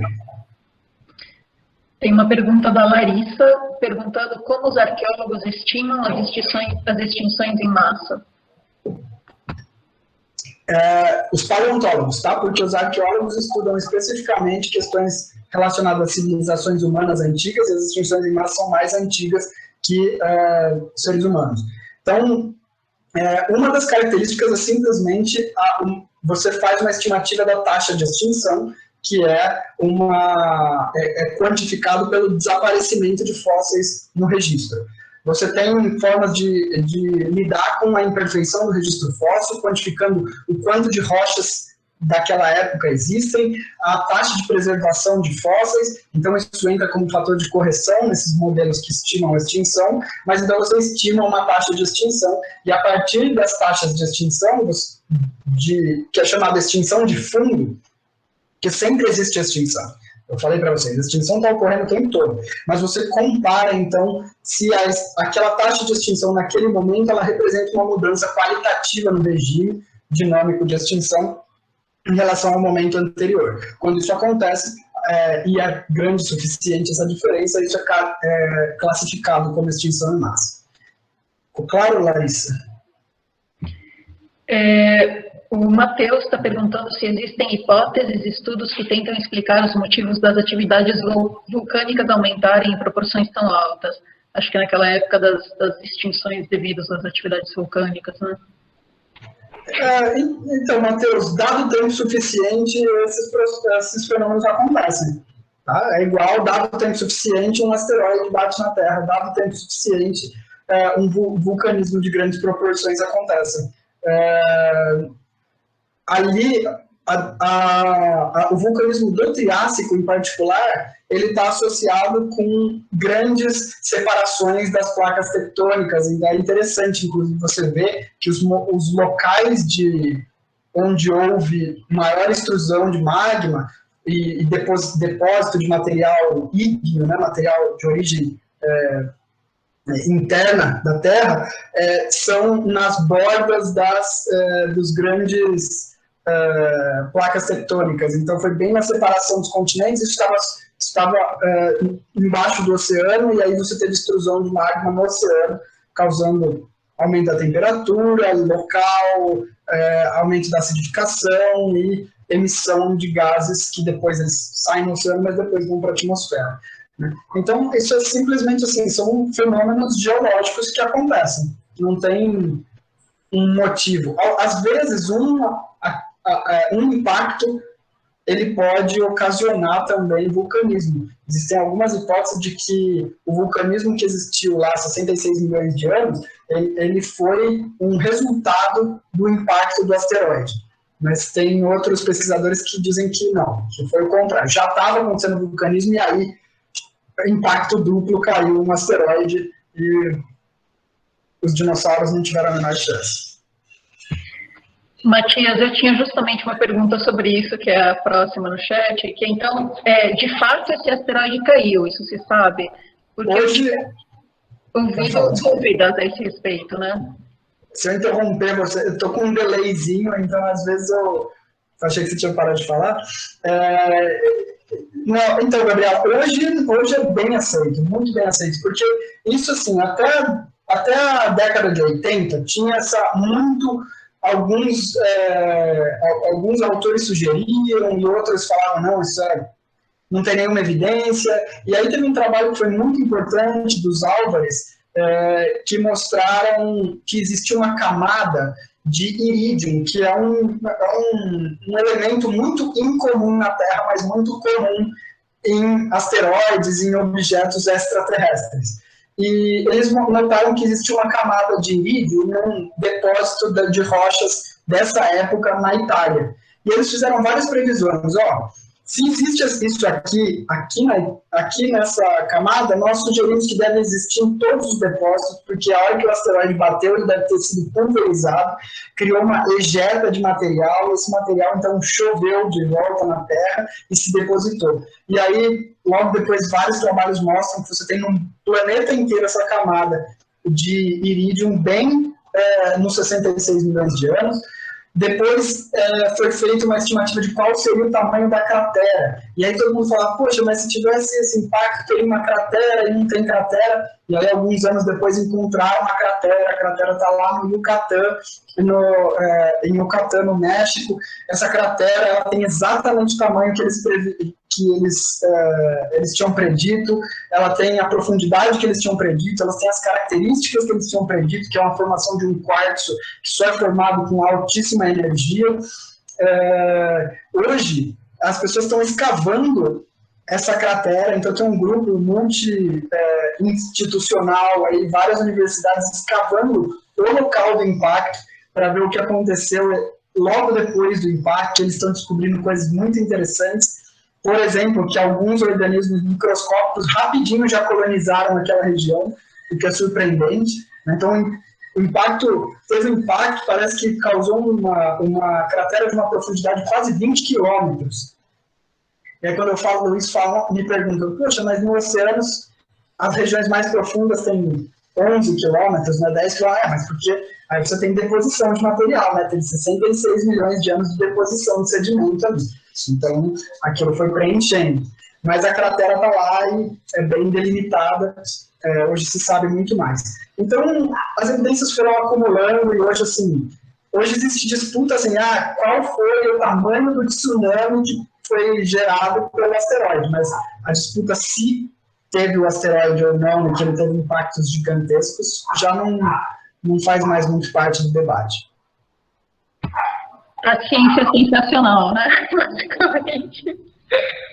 Bom, uma pergunta do Frederico. Matias, as metas do Acordo de Paris não serão atingidas até 2030, dados já demonstram. Outras extinções já estão ocorrendo.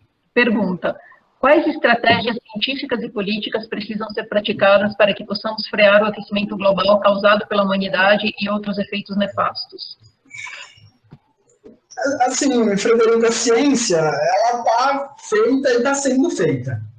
Assim, nós sabemos muito do que tem que ser feito. Do ponto de vista do Acordo de Paris, especificamente sobre emissões, né, nós sabemos que nós precisamos de uma transição energética, nós sabemos que nós precisamos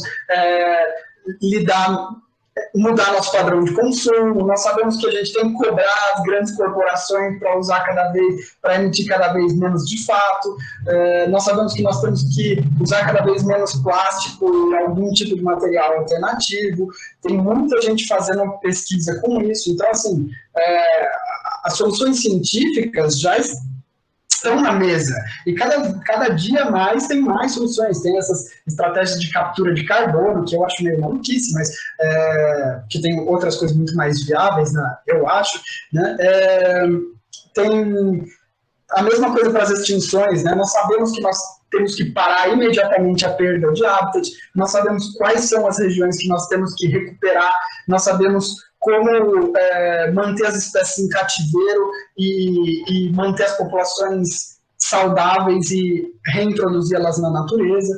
E essas coisas elas são feitas em escala pequena, mas isso tem que ser feito em escala global.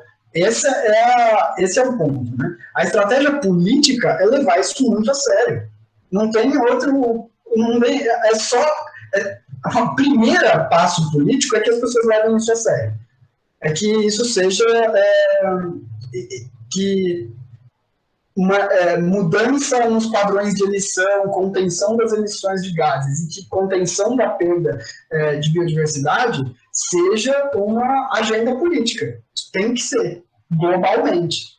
Porque se não for, a gente vai sofrer as consequências. Então, o primeiro é colocar em pauta. Porque isso está em pauta, às vezes, só porque uma outra organização cobra, né? Mas tem que ser efetivo, tem que levar isso a sério. A gente vai ver ao longo do curso as consequências disso tudo para o nosso bem-estar, para a nossa saúde, né?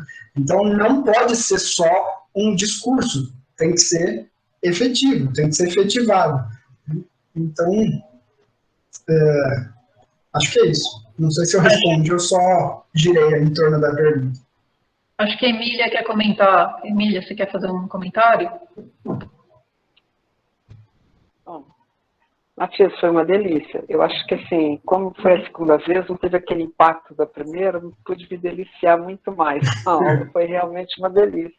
Foi que nem a Gabi, acho que eu vou assistir para sempre a sua aula. Obrigado.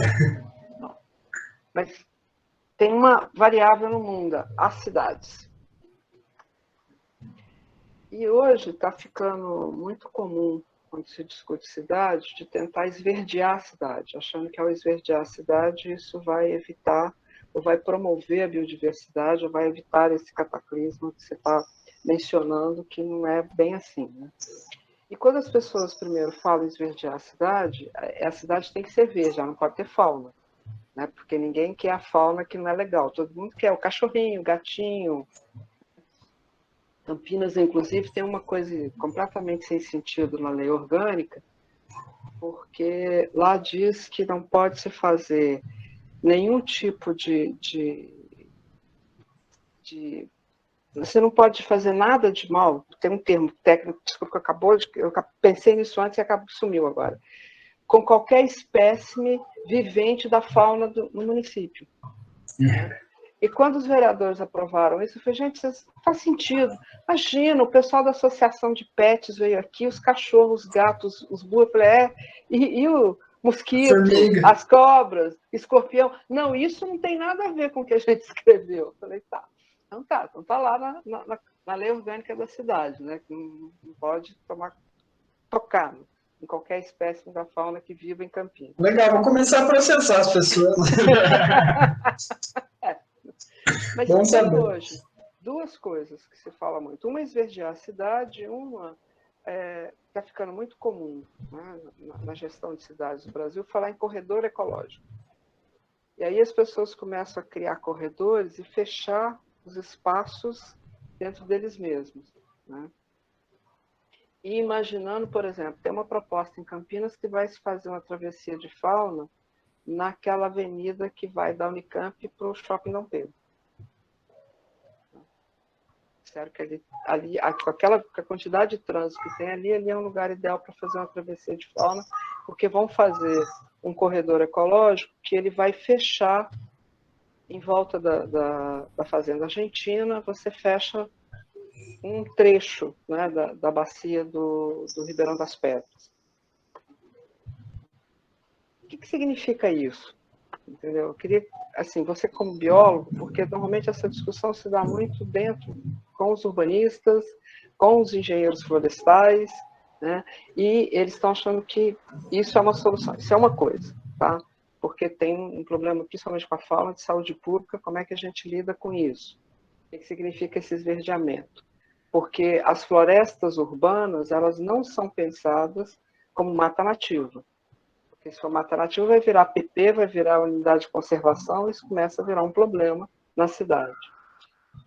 E a outra questão, você falou, bom, sequestrar carbono não faz sentido. Hoje, quem está projetando cidade, quem está discutindo cidade, está querendo mudar do concreto para madeira, porque diz que os edifícios de estrutura de madeira sequestram carbono.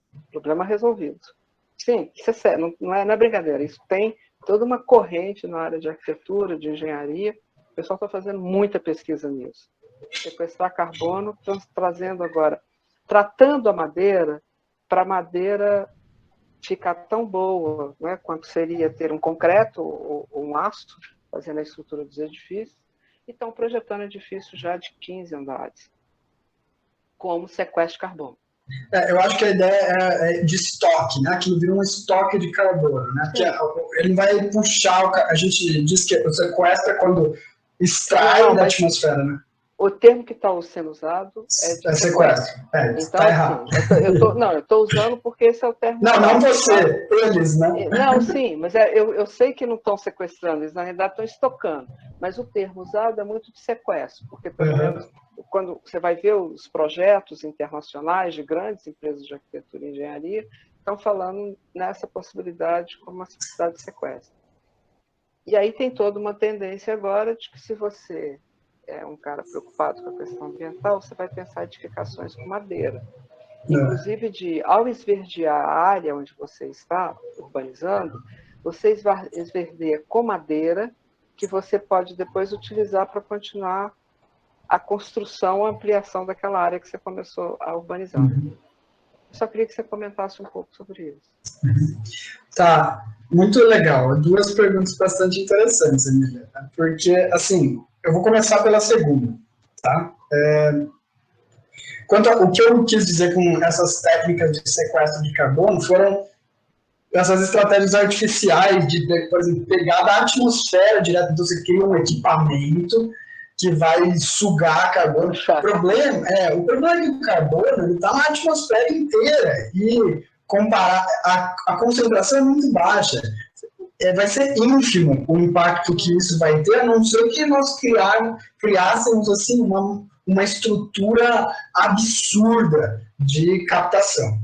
Uma estratégia alternativa que pode ser razoável, que eu venho lendo sobre, é que, junto, por exemplo, de uma termoelétrica, você tenha um dispositivo de captura de carbono ali, nas chaminés, então ele vai emitir menos e aquilo vai ser utilizado, por exemplo, para fazer um tipo de plástico, sabe? Só que energeticamente isso ainda é proibitivo, tá? Mas aí começa a ficar interessante, você pega logo aonde está sendo emitido, porque é igual quando se estabeleceu na década de 70, de 50, acho que as indústrias tinham que ter filtros, né? Antigamente não era liberado, mas na década de 70 você começa a ter os filtros. Então já foi alguma coisa, né? Menos pior. Então, se além disso a gente conseguisse capturar o carbono que está saindo e fazer alguma coisa com ele, menos pior. Que não seja polímero. Porque se for polímero, a gente continua tendo um problema sério. Que aí é problema de resíduo, né? Bom, mas enfim, mas também tem um outro grupo já discutindo a cidade pós-combustível fóssil, né? A pandemia colocou isso na ordem do dia. Hoje tem uma discussão sobre cidades pós-combustível fóssil e está caminhando nesse sentido. E eu acho que tem várias estratégias, talvez seja uma combinação de estratégias que vai dar conta disso. É igual quando se fala de transição energética. A gente não vai poder trocar tudo por uma só. Tem que ser uma matriz energética diversificada, né? Então é a mesma coisa. Acho que tem que ser estratégias diversas para lidar com o problema e minimizar o problema. E sobre essa questão da madeira, isso tem sido discutido bastante, porque, por exemplo, saiu um trabalho há uns 2 anos atrás, de um pesquisador que é uma estrela, acho que é de Yale, ele falando que, bom, se a gente colocasse 1 trilhão ou não sei quantos trilhões de árvores, isso ia resolver o problema, porque as árvores iam absorver todo o gás carbônico. E aí começou uma tendência de florestamento, que não é reflorestamento, é colocar floresta onde não tinha antes. Então, tem aquela própria estratégia lá de colocar floresta que está sendo feito, né? Aquele cordão de florestal na África, embaixo do deserto do Saara. Então, é o maior projeto de florestamento, que lá não tinha floresta antes. Eles vão colocar um cordão de floresta que vai de fora a fora na África. Mas a gente não faz ideia do que isso pode ocasionar, porque as florestas vão ter uma série de consequências ali para o solo, modificação dos padrões de circulação de água e tudo mais. Mas já estão fazendo, né? Então, a mesma coisa, tem umas ideias de que, bom, o cerrado já foi destruído em boa parte, aí tem umas regiões que já não são mais tão boas para a produção de soja, vamos fazer um tratamento do solo e plantar eucalipto, que o eucalipto é bom. O eucalipto não é cerrado, ali era cerrado antes, né? Não adianta você criar um novo ambiente artificial para sequestrar carbono. Já tem as florestas que fazem isso, deixa elas fazerem isso, né? Você vai reflorestar onde era floresta, você não vai modificar os hábitos. E essa ideia de usar madeira na construção civil como uma forma de estocar o carbono, em grande escala, ela de fato... Bom, o concreto também estoca carbono, né? Também tem carbono lá, então não é só a madeira que tem. Mas ela faz sentido, um pouco de sentido, porque você vai ter mais carbono armazenado na madeira e vai ficar por anos ali, supostamente, se aquela construção conseguisse manter por muito tempo. Mas a madeira vai ter que vir de algum lugar. E se a gente resolver fazer isso em grande escala, né, fazer edifícios usando madeira da construção civil, a gente vai precisar de muita madeira. E essa madeira vai ter que crescer sobre algum ambiente natural que a gente vai ter que deixar de usar. Então, existem conflitos no uso do solo que vão se somando, né? A gente também precisa produzir comida, e agora a gente vai precisar produzir madeira para a construção civil.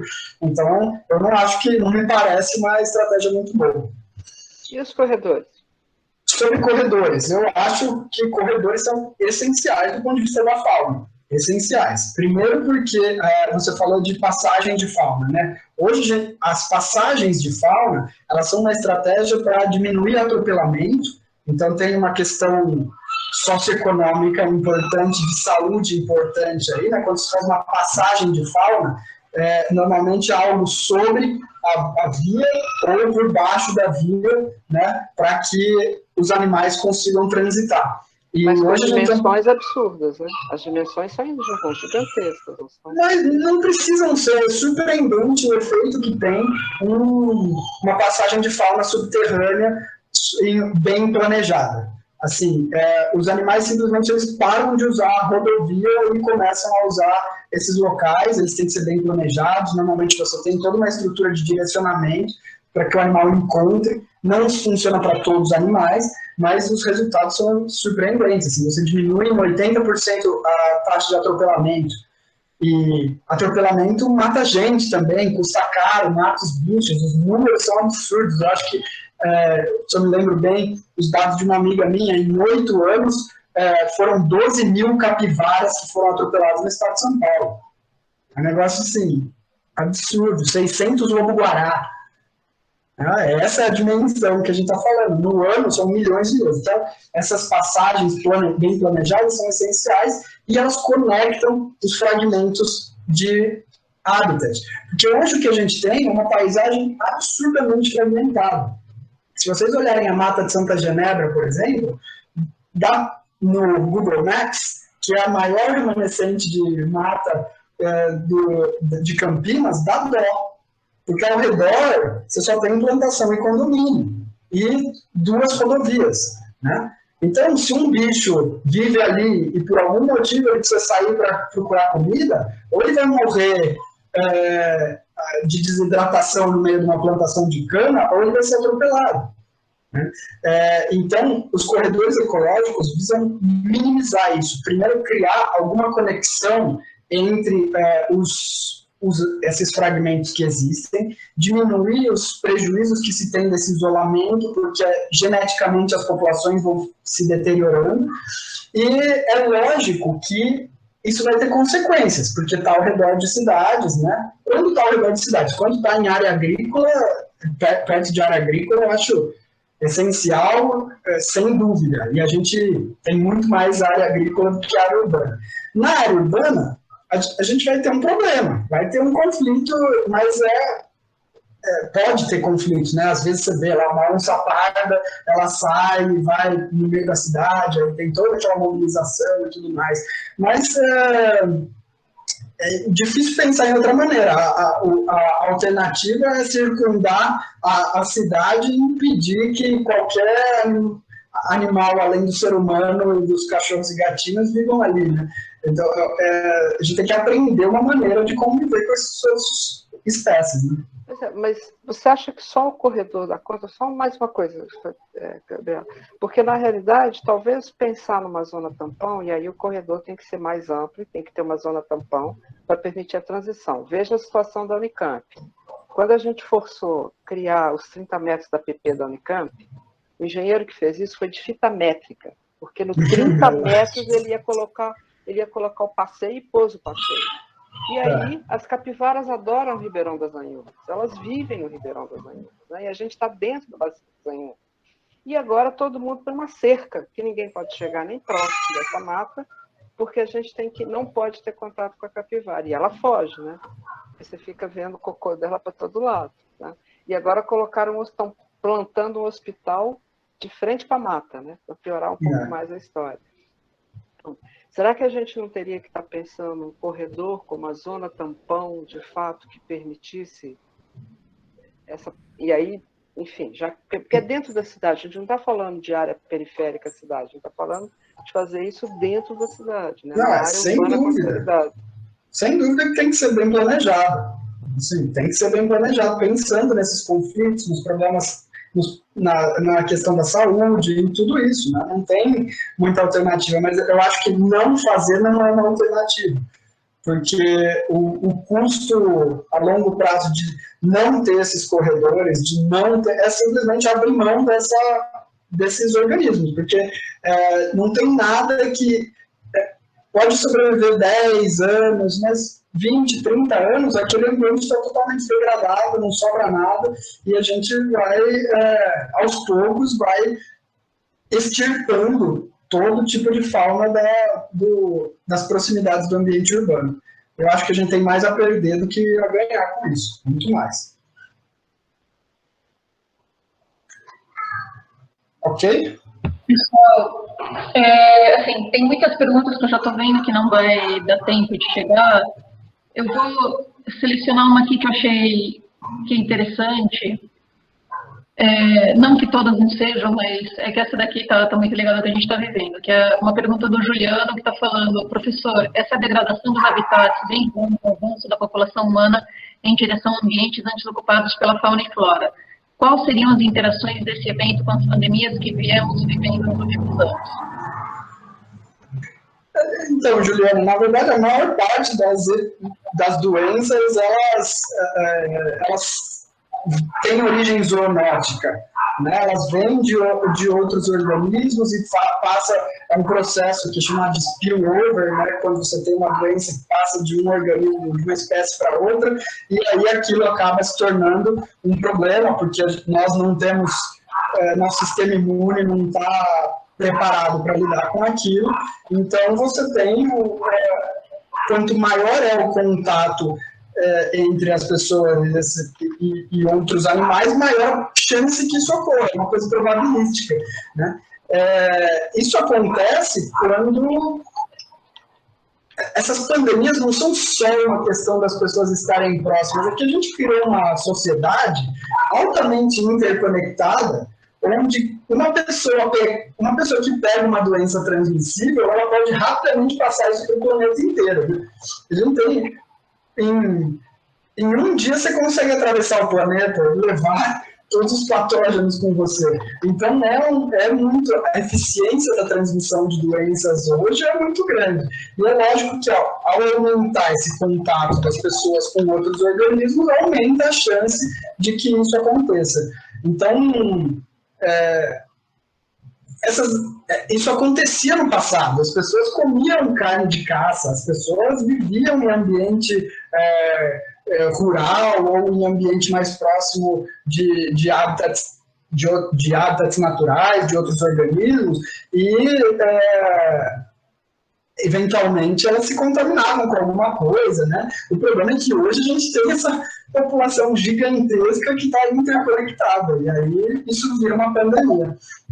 Mas, sem dúvida, que tem relação com esses contatos íntimos com a natureza. Agora, isso não quer dizer que a gente tem que parar de ir para perto da natureza. O Jolie tem uma... Pode falar. Vou pegar uma carona na tua resposta, Matias. Eu acho que essa questão de consumo, por exemplo, de caça, é uma questão que nós ainda temos presente. É muito comum nas periferias das cidades grandes e é mais comum ainda em cidades pequenas no interior.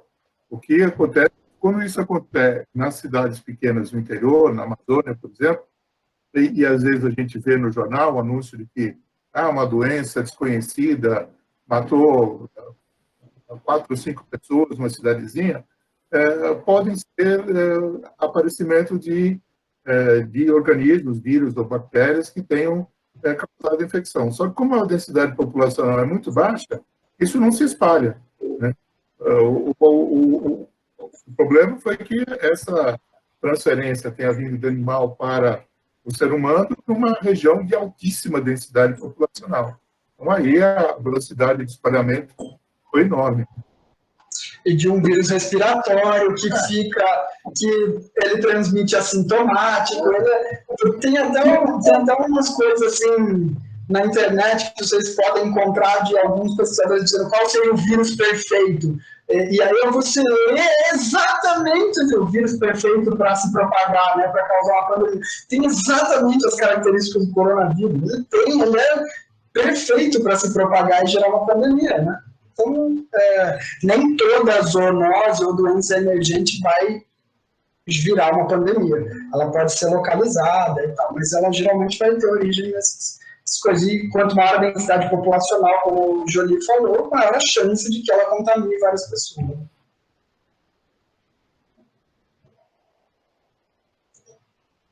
Gabriela, você está com o microfone desligado. Ah, achei que eu tivesse ligado ele.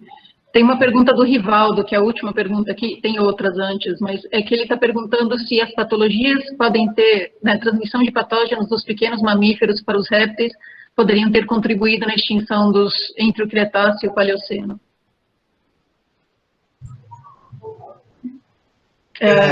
Assim, não é pouco provável, tá? Muito pouco provável. A gente sabe que teve um fenômeno de grande escala, não foram só dinossauros que se extinguiram, tá?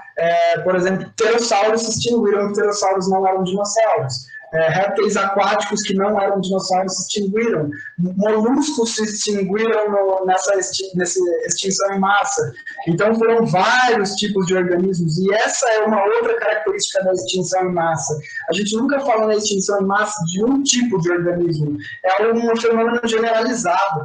É quando vários e vários grupos de organismos se extinguem mais ou menos na mesma época.